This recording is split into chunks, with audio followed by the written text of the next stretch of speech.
Selamat pagi semua. Pada kesempatan kali ini, kembali lagi saya mengajar kalian.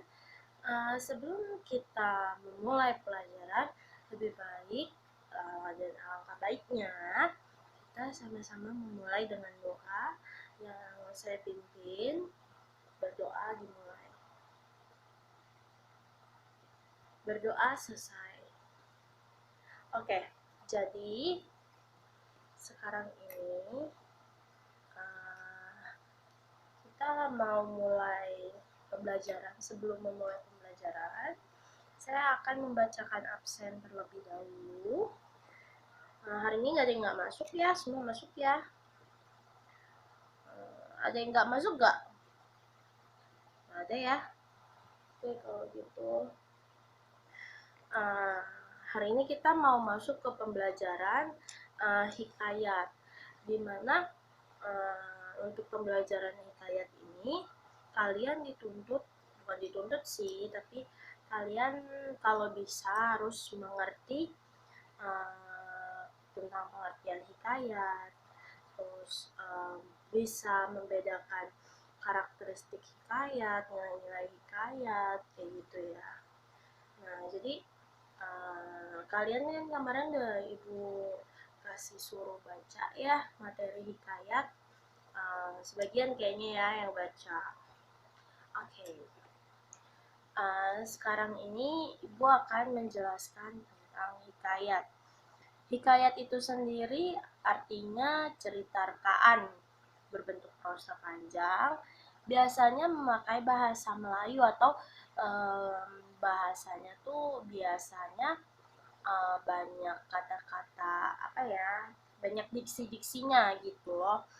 Nah, terus yang biasanya dia menceritakan tentang kehebatan dan juga kepahlawanan seseorang ternama dengan segala kesaktian. Biasanya menceritakan tentang kesaktian dan keanehan orang itu juga gitu. Nah, terus pasti di hikayat itu ada karakteristiknya.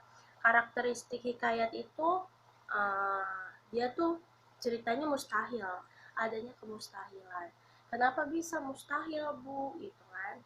Nah, karena biasanya itu di luar logika cerita hikayat itu. Nah, terus biasanya tokoh-tokohnya memiliki kesaktian. Terus nggak ada penciptanya siapa gitu, nggak ada anonim, nggak ada pencipta. Terus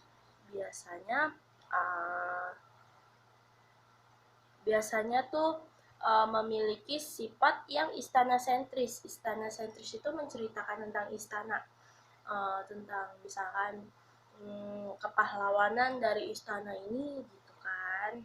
Nah, dia tuh memiliki kesaktian karena dia minum air apa gitu misalkan kan. Nah, terus alurnya berbingkai atau biasanya itu alurnya ya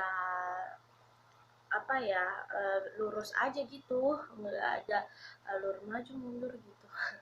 Terus biasanya tuh menceritakan tentang keanehan lah, kesaktian seseorang gitu kan. Nah, terus yang selanjutnya hikayat itu memiliki nilai-nilai juga. Biasanya ada nilai-nilai agama, nilai-nilai sosial.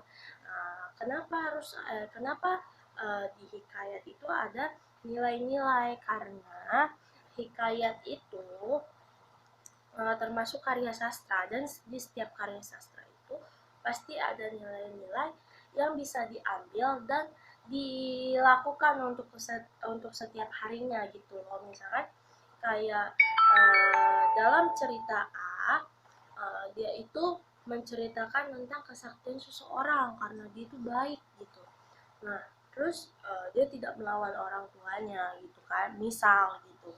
Nah, maka kita juga kan mencontoh gitu yang baik, yang tidak melawan orang tua gitu kan contohnya. Nah, untuk di sini ada yang belum paham. Oke, sudah paham semua ya. Kemarin ibu kasih lembar kuis ya sama kalian. kalian udah isi lembar kuisnya ya kan, tentang pembelajaran hikayat ya. Tapi itu belum ini ya, belum belum ibu terangkan tentang hikayat ya. Jadi kata-katanya masih sama kayak di buku ya. Selanjutnya diperbaiki ya. Sekarang kan udah ibu ajarkan yang tentang hikayat, maka kalian harus membuat deskripsi hikayat itu memakai pemikiran kalian sendiri. Untuk sampai di sini sekian dulu, nggak mau lama-lama nih ya.